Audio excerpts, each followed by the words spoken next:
kai jaunoji Kėžių kaimo gyventoja Ingrida Kraštytė dar tik mokėsi pardavėjo profesijos Kupiškio miesto žemės ūkio mokykloje, ten pat gretimai tuo metu ir statybininkų mokėsi toks vienas vaikinas Usūrinis, kurio pati Ingrida tikrai labai neapkentė.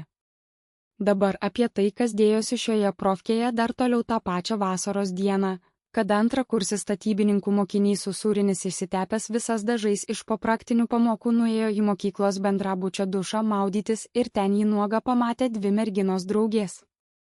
Nuo matytų erotiškų vaizdų su nuogu vaikinu duše seksualiai susijaudinusios tos dvi merginos jau kaip tik ruošėsi tylomis pasitraukti šalin, kai prie pat durų jas užklupo ne kas kitas, o būtent tas pats Usūrinio klasiokas Užkimėlis. Tas Užkimėlis, pamatęs, kad jo nemėgiamas klasiokas visai nemato, kas už jo dušo kabinos gretimai vyksta, nutarė iškrėsti ganėtinai bjaurų pokštą ir tuo įsakė merginoms paimti visus Usūrinio rūbus ir juos kažkur labai toli paslėpti.